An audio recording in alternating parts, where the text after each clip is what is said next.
Chapter 6 The Cowardly Lion. All this time, Dorothy and her companions had been walking through the thick woods. The road was still paved with yellow brick, but these were much covered by dried branches and dead leaves from the trees, and the walking was not at all good. There were few birds in this part of the forest, for birds love the open country where there is plenty of sunshine.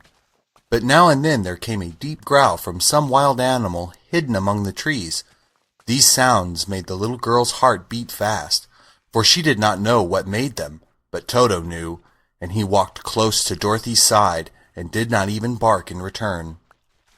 "How long will it be," the child asked of the Tin Woodman, "before we are out of the forest?" "I cannot tell," was the answer, "for I have never been to the Emerald City, but my father went there once, when I was a boy, and he said it was a long journey through a dangerous country. Although nearer to the city where Oz dwells, the country is beautiful. But I am not afraid so long as I have my oil can, and nothing can hurt the Scarecrow. While you bear upon your forehead the mark of the Good Witch's kiss, that will protect you from harm." "But Toto," said the girl anxiously, "what will protect him?" "We must protect him ourselves if he is in danger," replied the Tin Woodman. Just as he spoke there came from the forest a terrible roar, and the next moment a great lion bounded into the road. With one blow of his paw he sent the Scarecrow spinning over and over to the edge of the road, and then he struck the Tin Woodman with his sharp claws. But, to the lion's surprise, he could make no impression on the tin, although the Woodman fell over in the road and lay still. Little Toto, now that he had an enemy to face, ran barking toward the lion, and the great beast had opened his mouth to bite the dog, when Dorothy, fearing Toto would be killed, and heedless of danger, rushed forward and slapped the lion upon his nose as hard as she could, while she cried out, "Don't you dare bite Toto! You ought to be ashamed of yourself, a big beast like you, to bite a poor little dog!" "I didn't bite him," said the lion as he rubbed his nose with his paw where Dorothy had hit it. "No, but you tried to," she retorted. "You are nothing but a big coward." "I know it," said the lion, hanging his head in shame. "I've always known it, but how can I help it?" "I don't know, I'm sure. To think of your striking a stuffed man like the poor Scarecrow." "Is he stuffed?" asked the lion in surprise, as he watched her pick up the Scarecrow and set him upon his feet, while she patted him into shape again. "Of course he's stuffed," replied Dorothy, who was still angry. "That's why he went over so easily," remarked the lion. "It astonished me to see him whirl around so. Is the other one stuffed also?" "No," said Dorothy. "He's made of tin." And she helped the Woodman up again. "That's why he nearly blunted my claws," said the lion. "When they scratched it against the tin, it made a cold shiver run down my back." "What is that little animal you are so tender of?"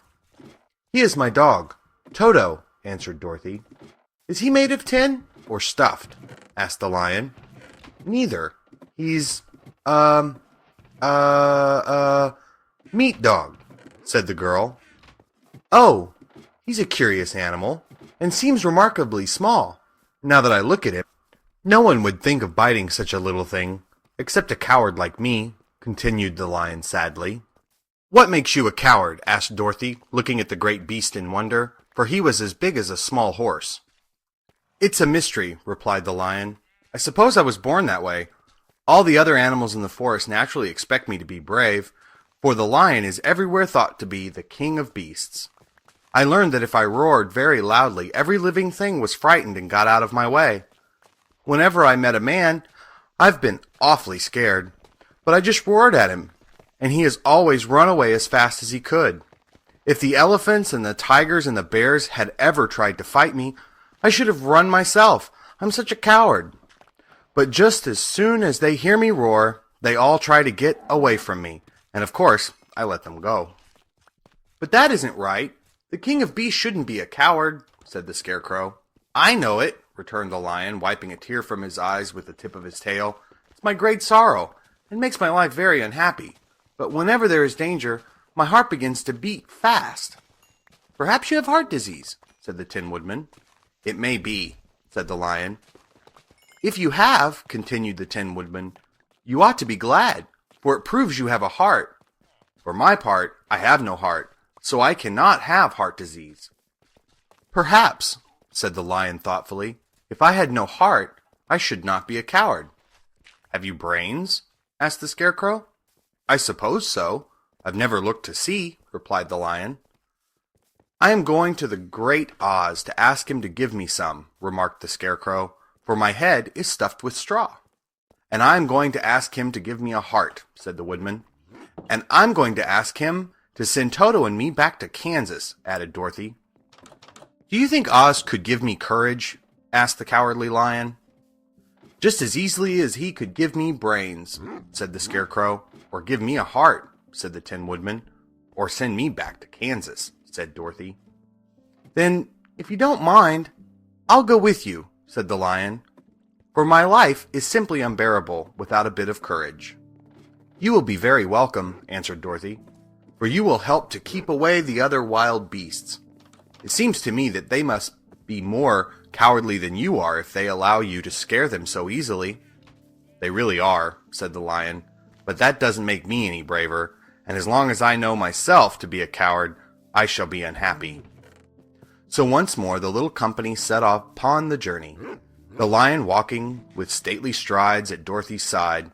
Toto did not approve this new comrade at first, for he could not forget how nearly he had been crushed between the Lion's great jaws. But after a time he became more at ease, and presently Toto and the Cowardly Lion had grown to be good friends. During the rest of that day there were no other adventures to mar the peace of their journey. Once, indeed, the Tin Woodman stepped upon a beetle that was crawling along the road, and killed the poor little thing. This made the Tin Woodman very unhappy, for he was always careful not to hurt any living creature. And as he walked along, he wept several tears of sorrow and regret.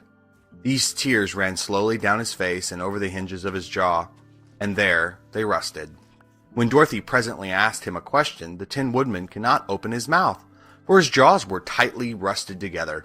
He became greatly frightened at this, and made many motions to Dorothy to relieve him, but she could not understand.